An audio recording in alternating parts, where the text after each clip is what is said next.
Graças a Deus. Meus irmãos, a paz do Senhor. Eu quero louvar a Deus por esta oportunidade. Também louvar a Deus por cada irmão, cada irmã que veio aqui esta noite para ouvir a palavra de Deus. Os nossos queridos amigos também que estão nos ouvindo nesta oportunidade. Deus abençoe a todos em nome do Senhor Jesus. Nós vamos ser breve aqui na nossa palavra. Eu gostaria que você abrisse a sua Bíblia no livro de Êxodo. Por favor, abra sua Bíblia em Êxodo capítulo 33.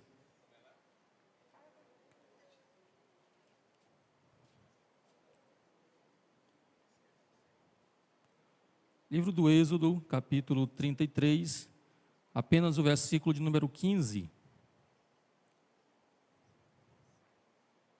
Êxodo, capítulo 33, versículo de número 15.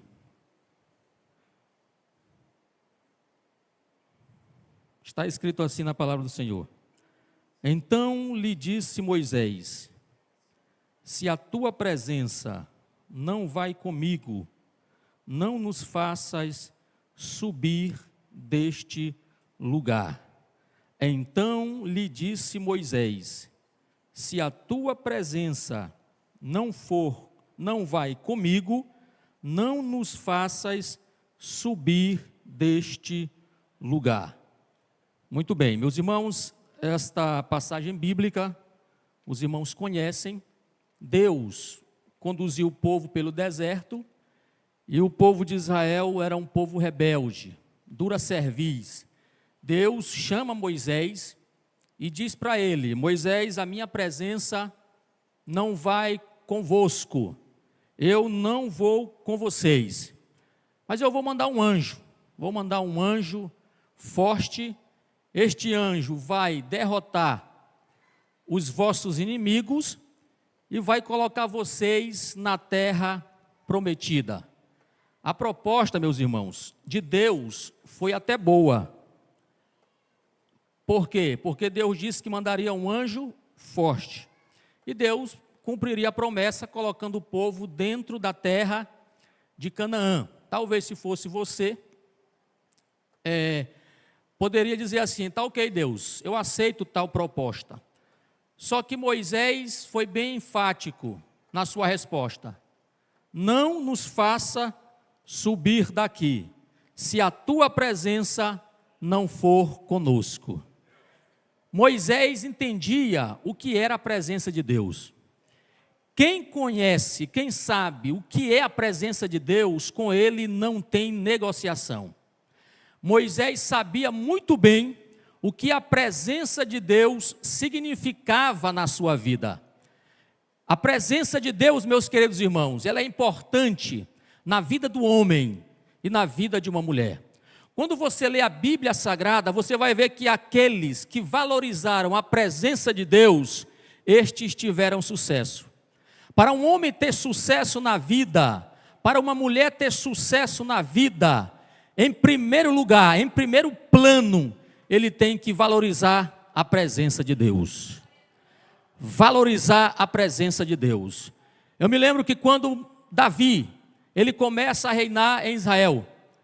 Davi, quando começa o seu reinado, a arca não estava mais em Jerusalém. A arca estava em Kiriat Jearim, mais de 20 anos. E no tempo de Saul, quase ninguém ouve falar da arca. E o que era a arca, missionário Marcos? A arca, ela simbolizava a presença de Deus. A arca era um caixote feito de madeira, de acácia, coberta de ouro por dentro e por fora. E dentro da arca continha alguns elementos: a vara de Arão que florescera, as tábuas do mandamento e um pouco de maná. E todas as vezes que o povo de Israel olhava para a arca, eles viam a presença de Deus, pois a arca simbolizava a presença do Deus Todo-Poderoso na vida do seu povo. Só que Saul não valorizou a arca, tanto é que você só escuta 2 vezes no tempo ou no reinado de Saul falando sobre a arca.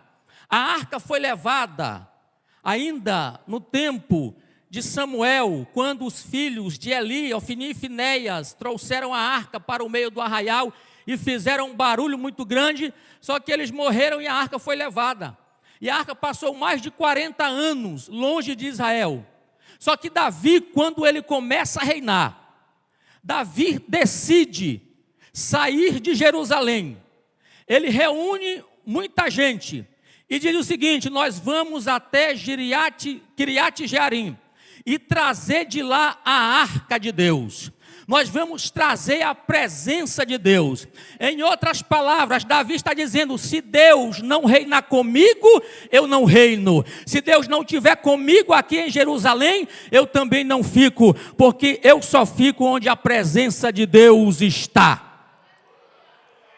E ele sabia que o destronar de Saul foi porque não valorizou a presença de Deus.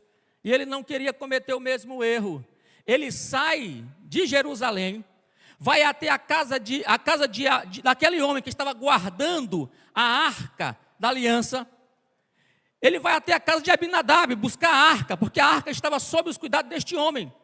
E quando ele vem com a arca, e os filhos de Abinadab estavam conduzindo o carro com a arca em cima da carroça, e a Bíblia diz que Uzá, porque a carroça balançou e parece que a arca iria cair, e Uzá colocou a mão na arca. E o que foi que Deus fez? Deus fez uma ruptura em Uzá, porque ele tocou na arca, e a arca não era para ser tocada. Ninguém poderia tocar na arca. Segundo, a arca não era para ser levada em carroça. A arca era para ser levada no ombro dos levitas. A presença de Deus é para ser carregada em nossas vidas. A presença de Deus é para ser carregada dentro de você. Louvado seja o nome do Senhor. Uzá estendeu a mão: se eu vou salvar. A intenção dele foi boa, mas a atitude foi errada. Deus feriu ele, ele morreu. Davi ficou com medo. Não vou levar a arca para Jerusalém. Deus fez o povo chorar. Ele ficou triste. E deixaram a arca na casa de Obed-edom. Só que a Bíblia diz que enquanto a arca esteve lá, meus irmãos, tudo que ele tinha foi abençoado para a glória de Deus. Porque aonde a presença de Deus está, a bênção, a prosperidade, a frutificação para a glória do seu nome. Tudo que não frutificava na casa de Obed-edom, com a presença da arca, frutificou. Tudo que não crescia na casa de Obed-edom, com a presença da arca, crescia. Faça uma análise hoje na tua vida. Por que não está havendo crescimento? Como é que está a presença de Deus na tua vida? Por que é que você não está dando passos largos rumo ao sucesso? Como é que está a presença de Deus na tua vida? Analise isso. Davi entende que o que ele fez no começo foi errado. Por quê? Porque ele pensava que pelo fato dele ser rei, ele podia levar a arca de qualquer forma. Depois que ele entendeu que Deus estava abençoando a casa de Obed-edom, ele leu a palavra de Deus, ele entendeu que quem deveria buscar a arca eram os sacerdotes. E quem deveria carregar a arca eram os levitas. E quando ele vem com a arca, a Bíblia diz que ele entrou em Jerusalém cantando, louvando, saltando na presença de Deus. Colocou a arca em Jerusalém, como que dizendo: agora eu posso reinar, porque a presença de Deus está comigo. Quando você entende que a presença de Deus é importante na tua vida, você enfrenta, meus irmãos, você enfrenta qualquer obstáculo. É interessante porque quando você pega ali a história de Josué, quando Josué assume o comando do povo, porque Moisés já havia morrido, e Deus disse assim: Josué, hoje eu vou exaltar o teu nome diante de todo Israel. E Deus disse para ele: Josué, coloca a arca na frente do povo, coloca os levitas com a arca na frente, vocês vão passar por um caminho que vocês nunca passaram. E a Bíblia diz que quando os levitas os sacerdotes colocaram a arca no ombro, e Josué disse: vamos passar o Jordão, e a Bíblia diz que o Jordão estava cheio, em todas as suas ribanceiras, cheio, transbordando. E eles começaram a caminhar, e Deus tem muitas formas de trabalhar. Às vezes nós queremos que Deus faça de um jeito, e Deus quer fazer de outro. Porque lá no Mar Vermelho, Deus abriu. Deus abriu o mar vermelho em duas partes. Quando o povo vai marchar com a arca na frente, irmão, coloque a presença de Deus na frente. Coloca Deus na frente, porque não tem mar, não tem Jordão que vai impedir para você marchar. Louvado seja o nome do Senhor para sempre. Os levitas começaram a carregar a arca e marchar. Chegaram diante do Jordão. E Deus não abriu o Jordão. Quem sabe alguém dizia assim, vai abrir o Jordão.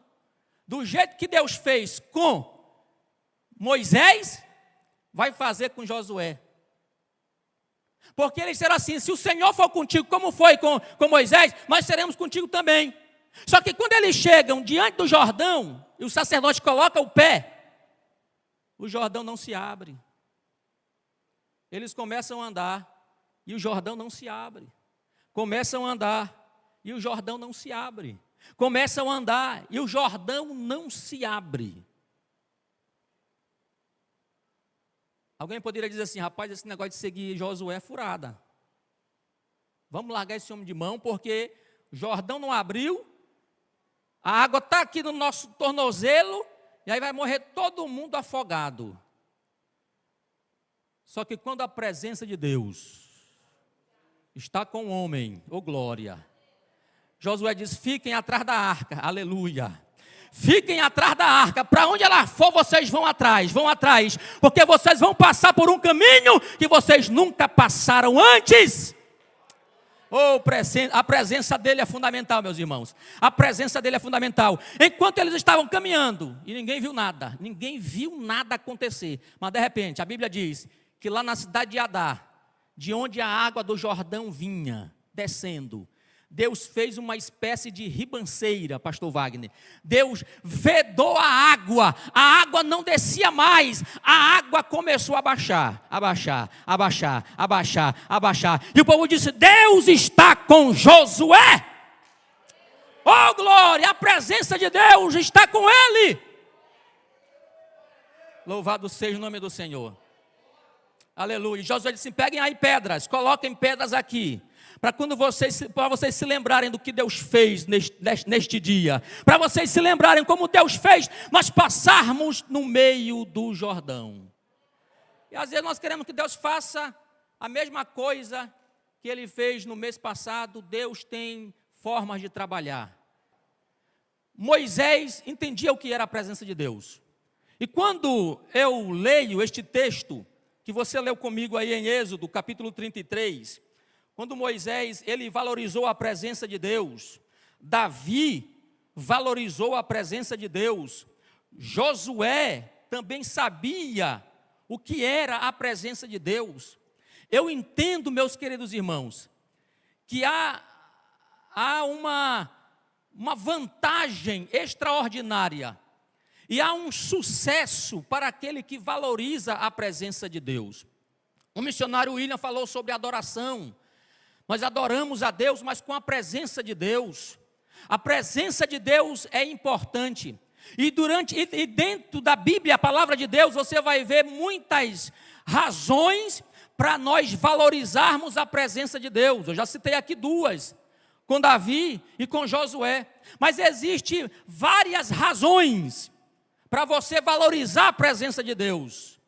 É claro que ninguém pode exaurir o assunto, porque, na verdade, a presença de Deus traz muitos privilégios, muitas vantagens. Mas eu quero ser bastante rápido aqui em minha palavra.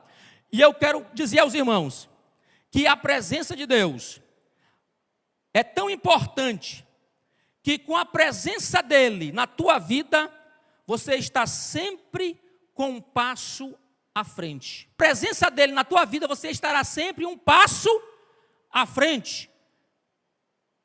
A Bíblia diz em Êxodo, capítulo 13, versículo 21. O irmão vai colocar aí na tela para você ver como a presença de Deus te deixa um passo à frente. Você sempre estará na frente. Êxodo 13 e 21. Olha o que a Bíblia diz. O Senhor ia adiante deles, de dia, numa coluna de nuvem, para os guiar pelo caminho, e de noite, numa coluna de fogo, para os iluminar, para que caminhassem de dia e de noite. A presença de Deus fazia o povo caminhar de dia e caminhar de noite. Enquanto o Faraó, os egípcios que vinham atrás deles, tinham que parar à noite para descansar, porque na verdade não conseguiam ver nada no deserto, que à noite ninguém vê nada, mas o povo de Israel, por causa da presença de Deus, eles caminhavam de dia e caminhavam de noite. A presença dele te dá um passo à frente. Missionário Marcos, vou fazer aquele concurso. Estudei, me preparei, e tem muitos que não são crentes, mas também se prepararam. Tem uma novidade para ti. Você está um passo à frente. Irmão Marcos, surgiu aí uma vaga de emprego, são muitos candidatos. Só eu de crente. Pois é, meu filho, tu está um passo à frente. Porque você tem a presença de Deus. E parecia que eles iam acompanhar Israel. Só que por mais que eles tentassem acompanhar Israel, Deus disse, a minha presença está com eles e ninguém chega onde eles chegam. Deus sacava a roda, tirava a roda, e quando pensou que eles iam chegar, Deus fechou o mar vermelho, porque quem tem a presença de Deus, chega do outro lado e o inimigo não acompanha. Então guarde essa palavra. Primeiro, a presença de Deus na tua vida te deixa um passo à frente. Está no texto. É isso que o texto está nos mostrando. Em segundo lugar, a presença de Deus é a certeza e a razão de nós sermos privilegiados. Isso aqui é interessante, irmãos. A presença de Deus na nossa vida nos torna privilegiados. Vou mostrar na Bíblia. Êxodo capítulo 33, versículo 16. Êxodo 33 e 16. Olha só. O privilégio de quem tem a presença de Deus. Como, pois, se saberá agora que tenho achado graça aos teus olhos, eu e o teu povo? Acaso, olha só, irmãos, não é por andares tu conosco, de modo a sermos separados, eu e o teu povo, de todos os povos que há sobre a face da terra. Olha o privilégio. O privilégio de quem tem a presença de Deus. Você é um privilegiado por estar aqui esta noite. Você é um privilegiado por estar fazendo parte desta obra. Você é um privilegiado por ter a presença de Deus. Se você ainda hoje não agradeceu pela presença de Deus na tua vida, é hora de você levantar a tua mão e dizer, obrigado, meu Deus, pela tua presença na minha vida, porque a tua presença me torna um privilegiado. Um privilegiado por causa da presença dele. E em último lugar, a presença dele é a garantia da nossa vitória. A presença dele é a garantia da nossa vitória. Nós não temos dúvidas de que Jesus está conosco. Todos os dias, Mateus 28 e 20. Mateus 28 e 20, olha o que Jesus declara para os seus discípulos, ensinando-os a guardar o que, igreja? Todas as coisas que eu vos tenho mandado. E eis que eu estou convosco todos os dias, até a consumação dos séculos. A presença de Jesus na tua vida, a presença de Jesus conosco, é a garantia da vitória. Missionário Marcos, mas a luta está grande. Meu casamento, o meu filho, na empresa, lá no trabalho, a luta está muito grande. Não esqueça, Jesus prometeu estar contigo. Jesus prometeu estar conosco. E a sua presença na nossa vida é a garantia da vitória. Oh, glória a Deus. Todas as vezes que você pensar em parar, todas as vezes que você cogitar em parar, lembre-se que a presença dele te dá vitória, a presença dele te levanta, a presença dele te dá graça. Quem pode glorificar a Deus? Meus irmãos, guardemos esta palavra. Valorize a presença de Deus. Valorize a presença de Deus. Quem não valoriza a presença de Deus, não cresce.